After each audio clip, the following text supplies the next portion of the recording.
Welcome back to another episode of Around the Block by Coinbase. I'm your co-host, Katherine Wu. And I'm Justin Mart. And today we have a very special guest. We have on our very own CEO, Brian Armstrong. Yeah, this is going to be a great conversation. I'm excited to pick his brain about how he views the current evolution of crypto. We're an interesting inflection point between crypto kind of breaking out of its old use case of speculation into the new use cases around utility, around engagement, around access. This is NFTs, the metaverse, decentralized governance, DAOs, all these things.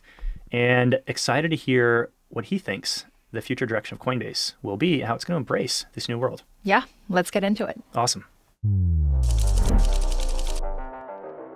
Well, Brian, welcome to the podcast. Super excited to have you. Thanks for having me. I appreciate it. Yeah, I actually thought about an interesting first question for you. And Kwu's like probably not happy with this one. I'm actually curious if anybody's asked you what your astrological sign is. Not in a business context, Justin. No, they haven't. But I'm curious now why you're asking. I mean, I'll tell you, I'm an Aquarius. Oh, I think my birthday is out there on the internet somewhere. But yes. What should I know about this?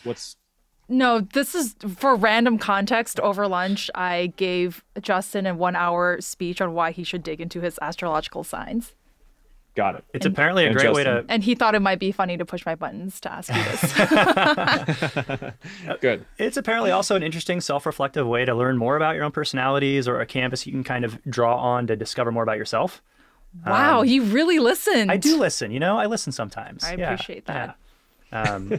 So, There's, people always tell me Myers-Briggs is kind of like the Aquarius signs for business. There's another one, Enneagrams, which a lot of people use. So I don't know if these things are real and I don't even know what the real would be or not, but are they useful? I guess that's the question. Do they help you figure out how to interact with other people better? They help you understand yourself. That's the most important thing. Yeah. There you go. Jumping right in actually to the present moment in Coinbase's history. If you think about it, crypto right now is at a really interesting inflection point. We're starting to see crypto really break out from the native first use cases. And there's a lot more verbs, a lot more things you can do, including the more expansive things around NFTs, around metaverses, around DAOs, around social tokens. And so we see this happening at Coinbase. We see this shift occurring. And we've still been a centralized company that's mostly been involved with just the legacy buy, sell, send, receive aspects. And so you pen this blog post, Decentralizing Coinbase, which talks about how we're aiming to kind of participate in this new native world that's breaking out. So I'd love to hear, just to start, what does it mean to decentralize Coinbase? What is this new shift that we're embracing, and why exactly are we undertaking that shift? So I think this is a really important point, because when people first look at this, they think it's kind of a paradox. How could Coinbase be embracing decentralization? That aren't decentralized exchanges kind of competitive to them, and they're an exchange, they're a centralized exchange. So aren't they, why would they even do that? It doesn't make sense. But it does make sense. And it's when you look at it from a different perspective, which is that zooming out, our mission is to increase economic freedom in the world. And the way that we can do that in the early stages is to be this bridge between the traditional financial world and the crypto world. And so we're helping get a lot of fiat money into crypto. People are doing that, as you pointed out, in these centralized exchanges, centralized custodians, to convert a bunch of fiat money into the crypto money. But also, while that's happening, we're seeing all this innovation happen in the more decentralized space of crypto, with DAOs and NFTs and games and decentralized DeFi, decentralized exchanges, self-custody solutions, And so I think it's kind of like a next act, if you will, of Coinbase. It's like, first step is get all the fiat money into crypto. Next step is get people to participate in the broader crypto economy. And it's not like we're only doing one or the other. We're going to be doing both for a long, long time. But that's the transition that we need to make. And we kind of need to embrace the paradox and enable both to happen at the same time. So maybe just to drill down on this a little bit more, in what respects will Coinbase's product or services change by embracing decentralization? What's the actual functional difference for a customer of Coinbase when we take on the shift? Well, you could imagine, for instance, that let's say you come into the Coinbase app today and there's a handful of assets that you can trade. We had to be very rigorous about what products and what assets we could list in there, because there's a whole bunch of complex regulation. The regulatory environment is not super clear at times. And so we've had to create our own policies and procedures. And anyway, some of the stuff that you want to do is there. It's easy to do in the app. But some of the stuff you might want to do is only available through a decentralized exchange or by connecting to a third-party dApp or decentralized app. And so just as a practical thing, you're probably going to find in the future that in the main Coinbase app, some of the assets you go to trade, we're going to encourage you or give you some kind of a way to go find a decentralized exchange to do that trade. Or maybe you can load a third-party dApp right inside the Coinbase app and you're already signed in and your wallet's connected and everything like that. And to go even further, we may actually either support self-custodial wallets right in the app, give you a way to access those, or just make it super easy to transfer your funds over to any other self-custodial app, including Coinbase Wallet, which has been growing tremendously in the last year. And so you'll now have access through those product experiences, the self-custodial world, those DEX integrations to like the full suite of stuff that you can do in the crypto economy.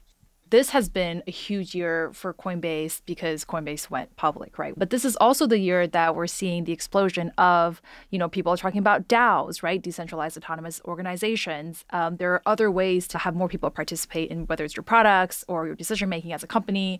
Do you see the tension there between Coinbase as a Web2 company and Web3? Do you think that is kind of a made-up tension? Is there tension or is it more complementary?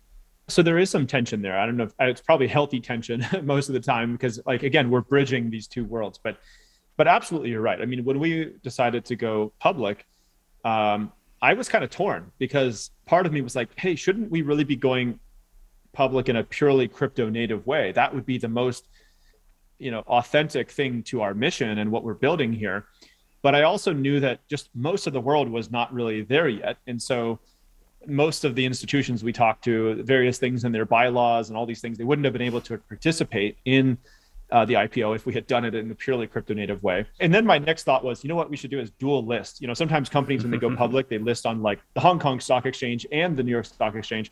Yeah. And so I was like, let's dual list. We're going to do a crypto token that's really truly a security. And then we're also going to do Coinbase's offering through the NASDAQ, which we did. But even that, we couldn't quite get to work. I was kind of bummed about that, to be honest with you. I won't bore you with the details, but we would have needed to operationalize, our broker-dealer license, and it would have been at least like a year delay. And so what I basically ultimately decided to do was, all right, let's get public. Yes, we kind of have to do it the traditional way. It was a huge accomplishment. But then subsequently, let's figure out a way where we can get security tokens to be a real thing in the world and do it in a registered way with the SEC in the US. If the SEC isn't ready for that, by the way, let's do it internationally. There's always some way to kind of get it out there. And what I really want to do, just zooming out, is I think crypto has the potential to completely reinvent the way that capital formation happens in the world. Basically, from two people with a laptop who want to start a business, they should be able to go out there and raise money for their company, do it in a totally legal way, registered in every country. They should be able to grow their community and their user base with that token and actually give some partial ownership to the community members as they come in. Because, the early drivers on Uber and the early people who listed their homes on Airbnb, like they should have equity in the company in an ideal way or in an ideal world. And then lastly, they should be able to go public totally on the blockchain as well without having to go to Wall Street and go through an investment bank if they don't want to. There's nothing wrong with that, but there's a bunch of legacy institutions and baggage around that. I think crypto could probably find a more efficient and native way to do that. So that's my hope, that in the future, that'll all be possible with crypto. So I'll actually expand on this a little bit more. I think that you're absolutely right. Crypto is going to revolutionize capital formation, but it's not just capital formation. I think what we're seeing in crypto is also social formation. It's also how communities come together and gather. And I kind of think we're viewing it through this lens of creating a company or creating a business, but the very definition of a company and a business is going to change in this new paradigm, emerging into a way to go public, a way to kind of showcase your products to the world and, let everybody be a participant in that. But it's more than just capital formation. You're absolutely right. People are building new forms of communities or DAOs or things that, are they companies? I mean, kind of. But it's a new form for that, and the people, the customers, can actually get a real sense of ownership in that and participation in that. That's really powerful. So, by the way, if you two have any ideas on that, what you think Coinbase should be doing differently, I'd love to hear that part as well. Let's talk. Yeah. Well, anything you want to jump in right now? I'm just curious. What do you think we should be doing? What are you seeing that's cool? Oh, Putting you in the hot seat. Damn. Putting me in Okay. the hot You seat. invited that. I mean, actually, it's a question I have for you later, right? But like when we talk about embracing decentralization, there's a bit of a tension here too, where it's like we're going to be kind of ceding some control because we have custody of customers' assets. We run a custodial first-party product, and we're going to be embracing third-party products. Or we're going to be elevating apps that others are creating and building into the native feature set of our app. So there's definitely real tension there. But to address your first question of like, what should we be doing? I think we should be leaning into decentralized identity. I think that's super huge, right? The ability to let people express themselves, have an identity on the blockchain, sign in with their Ethereum address or their Solana address or whatever it is. There's so many things that we can do as a centralized corporation that gives a smooth, clean user experience to accelerate that universe. I totally agree. Yeah. We should be leaning more into decentralized identity, I think. And what's cool is that once you have an identity in addition to your wallet, then you can have a reputation associated with that identity, or kind of like a FICO score equivalent, or like a credit score almost. And so you could imagine today you have to kind of stake your assets to prove, you have something. But in the future, if you have a decentralized identity that has had a long history on the blockchain and lots of transactions and kind of attestation, maybe even in badges, and you might get like first access to the best products or drops or galleries inside the metaverse or whatever. So anyway, that'll be another piece of the puzzle, I think, coming together. Speaking of metaverse, what is Coinbase's role in building out a more decentralized economy or a decentralized world? I think everything we build needs to be interoperable with everything else that's out there. That's part of what makes crypto great. And of course, people today are sort of using Coinbase to get into the metaverse. I mean, you can buy mana on the Decentralized currency on Coinbase and then go in there and buy land or goods or whatever. People are buying NFTs with Coinbase Wallet and storing them in there. I mean, we need to keep making the experience better and better and easier to use. I think Coinbase NFT will be a big step in that direction. We're not probably going to be the ones building the actual metaverse experience, but I think we can help be the primary financial account and have that identity layer connected in as well. Yeah. Can I address the elephant in the room as we're talking about decentralization? Justin and I sit on the Coinbase Ventures team, right? So we see a lot of the new age, I think, of crypto companies and how they're structured. When we talk about decentralizing Coinbase, how do you think about decentralizing stakeholders and decision makers and, yourself even?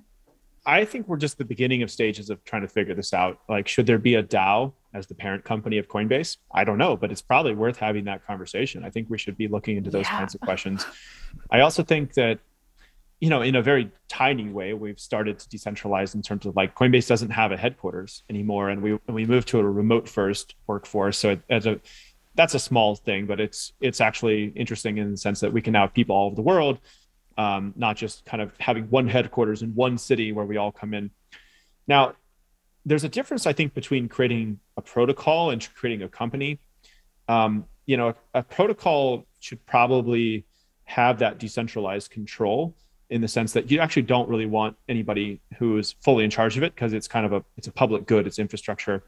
If you look at a lot of the top performing companies, they actually have a CEO who is like basically can make the final call, right? Even some of the top tech companies and other media companies have essentially founder-controlled companies, right? So yes, there is appropriate governance and everything like that. But once you get outside of maybe that founder dynamic, okay, let's have stronger board oversight. And maybe, the shareholders need to elect the board and the board hires and fires the CEO. And so, in other words, it has some similarities eventually with that more decentralized approach. So should Coinbase become a DAO? Should we get community input and stakeholder input on key decisions? Probably. I think that'd be a really cool idea. Am I personally ready to turn the reins over to the customer base in every decision? No, because I think designed by committee or designed by consensus is often not great. You sort of want the right leader in place who has the humility to know when they don't know what the hell they're talking about, but once in a while the ability to make a contrarian bet, which happens to be right. And so that's a difficult question for a big company. That's honestly one of the biggest challenges to DAOs is as they try to, embrace a more decentralized form of governance and control. Well, you cede efficiency. You also cede the ability to make bold bets because you kind of are always going to go by whatever the majority rules. And in that case, you're not going to end up making really bold bets that could be contrarian and could be true. It's also, to your credit, it was an unfair question, mostly because it's a lot easier to design a truly decentralized organization if you're starting to form it today versus if you are kind of a Web 2 traditionally structured company thinking about moving into a decentralized Web 3 structure. Even currently within crypto native companies that are built on top of protocols have a really tough time actually trying to spin that out. But certainly, I think, food for thought. And I hope, we start to see some really interesting bets there. I agree. I mean, I think it'd be a hell of a good step in the right direction just to get the customer base to have a sense of ownership in these companies, or a true ownership in these companies, right? Like the employees get equity. Why did the early customers or even the late stage customers not get equity? That would be an amazing thing to figure out. Even if the customers or the employees are not the ones, like by consensus choosing the direction of the company, like they should still have ownership in it if they want to. That would be pretty cool. What do you feel like are some of the biggest roadblocks or challenges Coinbase has in front of it as it tries to embrace this evolving crypto landscape? Well, one of them is just to not become complacent or bureaucratic or slow as we grow as a company, and to make sure that we're always crypto first in our mindset. We're innovative. We're willing to try new things. We have a part of our culture at Coinbase is this concept of repeatable innovation, which is basically saying that we never want to rest on our laurels and say, hey, we made it. We have these products, like millions of people use it. And all we're going to do from here on is just iterate on those and slowly improve them, and maybe launch them in new countries or something. No, we're not going to do that. We're going to be a multi-product company. We're always going to be building new things. We have something called Project 10%, which is basically 10% of our resources go towards new initiatives. Anybody in the company can come in and pitch a panel of folks. And if you get one person on the panel to be a hell yes, I might vote no, by the way. I think that's an important feature because frankly, I mean, you all, like both of you on this podcast, and then the ventures team and a bunch of our employees, they are on the front lines of this even more than I am. So I always think about that. How do we make sure that we can be a friendly place for entrepreneurial talent and be crypto forward in our mindset, and have, when that person inside Coinbase comes up, it won't go directly to me at the top to make the decision. It'll go to some panel of crypto forward people, and any one of them can fund it. And there's really a whole green field of opportunity that exists outside of the bounds of what a centralized company can provide. I'd be curious to hear your thoughts on how Coinbase can capture some of that green field as well. Yeah, well, I don't think we've done a great job of that to date, to be honest with you. We haven't created any kind of like fundamentally new protocol. I mean, we are helping in certain ways, like with Rosetta is a sort of common standard that blockchains can adhere to if they want to make it easier to integrate into exchanges. We've created some things like with Wallet Link and things like that. But I think one of the things we've started doing recently, we created this protocol team internally, and it's a team of engineers. The goal of this team is really just to help blockchain scale. And that could mean anything from Lightning Network to Optimism to Arbitrum, layer 2 stuff, or help ETH2 in some way. So they're mostly going to be out there making open source contributions. The team is small. It's still getting going. In the past, we've sponsored some open source development, which we'll continue to do. So there's little things like that we're helping, I think, but I don't see us as having made a huge impact there in that greenfield, new protocol space quite yet. And that's something I'd love to do. I mean, again, I guess I'll turn it back to you two. This is where I get to learn some stuff as well. But is there anything you think we should be doing that we're not? One of the things that I thought was pretty cool recently was the Coinbase open, we want to be a delegate for the Ethereum name service. And that one actually requires people outside of the company to vote on. It's actually, people have to agree that you are pretty much worthy to represent them in the governance of ENS. And I think that was really awesome to see. And I think Coinbase as a company shouldn't be scared to participate in governance or in protocols, because the whole idea is that everyone should be on equal footing. We're clearly an important figure in the space. We've built centralized products. We built services that help people access the decentralized world. There's a lot of growth and opportunity in the decentralized world. But I do think there are things we can be doing that bridge the line between those two. And I wonder if we can build things that straddle a centralized and decentralized world. Things like an exchange that lives as a DEX on-chain, but pulls liquidity from our on-chain order books. It straddles both worlds. Now, It's a little bit of like a head scratch to think how this might work on the back end, but we could probably pull something off, and it kind of brings both worlds together a little bit, right? There's unique things Coinbase can be doing in this realm that could be really powerful for the ecosystem, could benefit everybody. There's obviously a large design space here too. That's just one example, but we've probably got a lot of things that we could be accomplishing. I think that's a cool idea.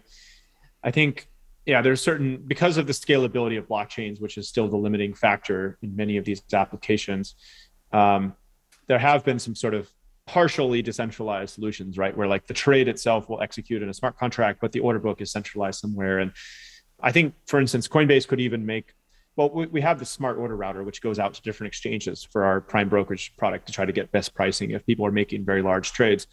I've kind of been pushing the team. It's like, well, could we get the smart order router to also connect to decentralized exchanges? And that way it's kind of like getting the liquidity from wherever is best, whether it's centralized or decentralized, and kind of it's abstracted away from the user's point of view. Then in some sense, they shouldn't really need to care if, as long as they're getting done whatever they need to get done. Maybe that's one of those problems we can just solve for the user underneath. But yeah, I think Coinbase creating like an Oracle, that could be interesting.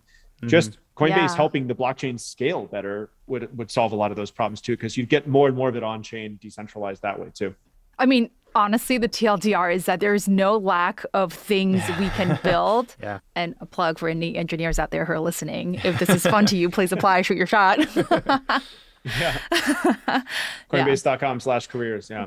There we go. Right. It does feel like we're in the center of this. We're in the eye of the storm or whatever. It's like there's like some $1 billion thing we should probably be building, every week or whatever. And it's just we only have so many folks, even though we're hiring like crazy. So anyway, it's an exciting moment to be in crypto for sure. Yeah. I think this is a great transition actually too. I'd love to hear your thoughts about where the industry is headed. Yeah. We just talked a lot about Coinbase, right? But now let's talk about Brian's thoughts. Like, what does Brian think about some of the most exciting trends happening? We have a lot, right? There's DeFi, NFTs, DAOs, metaverses. What's exciting you? Well, just lately I've been looking at like city DAOs and blockchain cities and things like that. I think it's a pretty cool idea to see if we can find a chunk of land somewhere in the US or abroad in any other country. There's things like Prospera and all these kind of special economic zones. I think special economic zones are really cool, and they've driven a lot of innovation in the world. If you look at like Shenzhen in China and even to some extent like Singapore and these things. So Hong Kong, right? And so maybe there's a way that I've seen one called City DAO. There's like cul-de-sac. There's a bunch, Vitalik had a blog post on this recently, which was really good. That's something I've been getting excited about. I mean, I basically, just to zoom out for a minute, I think what's really cool is that more and more people are feeling optimistic about the future, right? And they're like, hey, maybe I could build something that a lot of people would benefit from. And that'd be cool. Not only because it helps the world, but like, it helps me build a better financial freedom or whatever, and for my family. And that kind of optimism about the future and some kind of ability to go do something about it is really so critical. And so that's what's so powerful about this idea of economic freedom. And I can feel it right now in the crypto community. There's something new every couple of months, and it feels like this is the most exciting growth area of the economy. I don't think I've ever said this before, but it actually feels like we have turned a page. Because for the longest time, we were just stuck in the speculative phase of crypto. There's so much more happening than just a financial aspect here. And as you say, there's a palatable excitement in the air. Do I know what's going to happen next? No. Nobody does, really. The original goal behind Coinbase was more, creating economic freedom in the world. Is that still the main, goal and passion you have for Coinbase? Or is your vision for Coinbase shifted? Is it different now? Is there something else? Like when you think about a 10, 20-year time horizon for Coinbase, what do you want it to become? What do you want it to achieve? Well, that is still the mission of Coinbase, to create more economic freedom in the world. And that was what I kind of got excited about when I first read the Bitcoin white paper, I guess back in December 2010. So the exact phrasing of the mission we've changed over the years, but that core idea has always been there. But I mean, yeah, what do I want Coinbase to be in 10 years? I mean, it's a big question. So again, I want us to be not a one-hit wonder company. It's like, all right, we built one product and we just scale it and sell it or something. I think we're clearly a multi-product company now. If you go to coinbase.com/products, there's probably a dozen or more things for like, the individual users, for businesses, for developers. So I want us to keep building that, like a suite or a portfolio of different products. I want to basically have this this company that it uses the capital that it generates in its core products to help create new products in other categories. And that's just a virtuous cycle.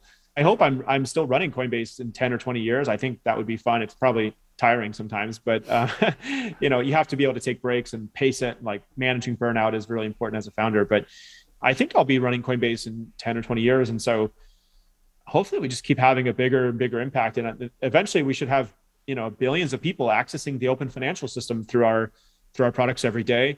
That would give me a lot of excitement, because I think economic freedom is just one of these big unlocks for the world. Like if you let people have good property rights and like keep the upsides of good things they do in the world, then they just try more good things. And so from a global perspective, that could actually like lift people out of poverty. It could totally reshape whole countries. So I hope we get there.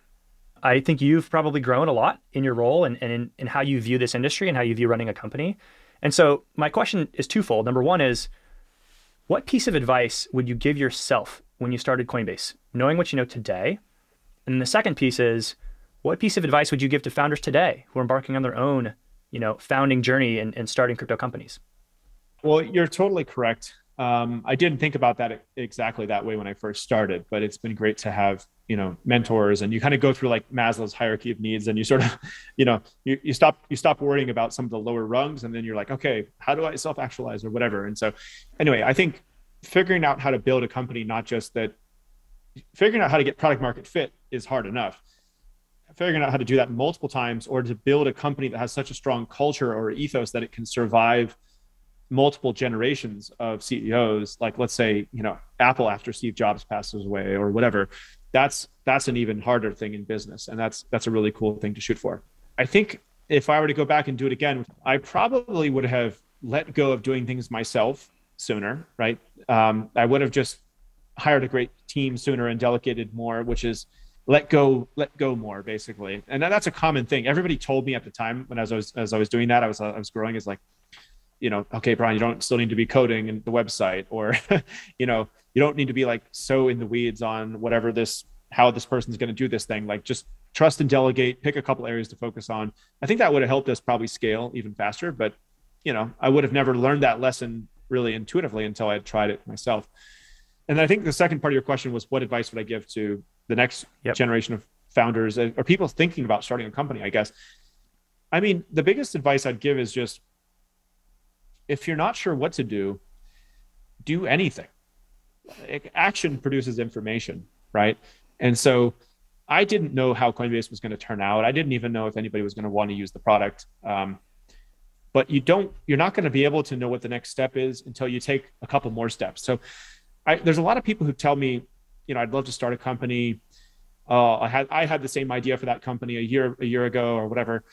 And the difference between the people who do it and who don't is often they just start. And there's a willingness to be okay with uncertainty that a lot of founders have. And so I think anybody could do that. And so if you're not sure what to do anything, and action will produce information. Do you have specific advice for founders wanting to build in crypto? Well, I mean, you two are on the Coinbase Ventures team. I feel like you would probably have even more timely, recent feedback for them on this, because outside of helping some companies like on the side, I mean, I haven't started. Coinbase started a long time ago, and the world is totally different now. But I'd put it back to you guys. Actually, what would you suggest to the crypto startups starting today? My number one thing is this is going to sound really trite, but just to do right by your community. Ooh, that's like good. Truly, every decision you make, think about it from the perspective, not just users, but the community at large. Yeah, I think that's actually a really powerful point, because crypto also embraces community ethos. We started with like, what is your astrological sign? I want to throw you a little bit of a challenging left field question. I don't know if anybody's asked you this. I personally have never asked you this, but I want to know, what are some personal development things you're working on? What are some things that you feel like are weaknesses that you have that you're trying to get better at? Oh, interesting.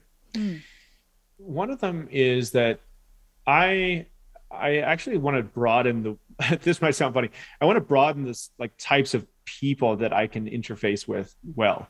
I feel like a lot of people have given me feedback over the years. I have a very particular style where I'm like all about concise communication and like boom, boom, boom, let's get to the answer. And sometimes, I go engage with folks in other industries or candidates or in DC or whatever. And it's just, I would actually rather I was broader in my communication style and ability to just adapt to anybody. This might sound funny also. I actually really don't like conflict. Sometimes I'm a little bit conflict avoidant, just in terms of personal development also, I'd say I actively seek out feedback. And then I've had a lot of exec coaches over the years growing Coinbase, which has been super helpful, both as like tactical advice in terms of how to, how to do something in business, but also just as like therapy, frankly. Like a lot of exec coaches are kind of like therapists. And that's been really helpful to just keep going through it all. Cause I think, building companies is stressful. I've been doing Coinbase almost 10 years now. And a lot of founders that I started around the same time I did, they did burn out. I've seen people like they're gain a lot of weight, they lose a lot of weight, they get addicted to some prescription meds, or like it's like incredibly stressful. And so people cope with it in all kinds of different ways. And just having like exec coach, time to exercise every day, taking a week off every quarter to go read books or like hang out with, significant others and family and stuff. That's all been helpful just to stay sane. And cause we're just in the early innings of this industry. So I want to be doing this for a long time, and just maintaining your sanity is kind of important along the way. Yeah. Wow. That turned so introspective. I did not know you were planning to ask that. Well, sometimes I feel like I should ask you this now. I mean, maybe I Let's should. all turn this into right? a group therapy session. Well, this is great. I mean, this is kind of why I wanted to do our own podcast, and thank you both for like kicking this off in such an awesome way. Because my hope is that we can just every couple of weeks or whatever, have conversations like this. When I go do a standard interview with, some external person, they don't ask me sometimes about the stuff that we think is the most interesting we're discussing internally. So I think it's cool to get our own content out and just have like a more direct line to our customers and our community. Yeah. Let's keep doing it. You mean external people don't ask you, how are you doing? How are you feeling? What are you working on these days personally? Exactly. Yeah. Well, it sounds like we have to do part 2 at some point in the future. Yeah. So excited for that. Of course. Awesome. Thank you so much for your time today, Brian. Likewise. You two are busy. So you as well. Yeah. Well, that was a really fascinating conversation. An interesting look at how Brian views the state of crypto today, where it's going in the future, and also where Coinbase is at today. I appreciated the honesty, though, in the conversation. Like when we talk about decentralization, I think it's important for us to also realize Coinbase as a company, like where we sit on that spectrum. I hope to have more of these conversations, honestly, because I think that was really helpful. I think it's helpful to give our listeners an inside view of really like, this is really what's top of mind for an organization like Coinbase, for a CEO like Brian, and even really for us. Well, thanks everyone for tuning in to another episode of the Around the Block podcast from Coinbase. Be sure to listen and subscribe wherever you listen to podcasts, and catch us on YouTube as well. Leave us a comment. Did we ask all the right questions? And we'll see you guys next week.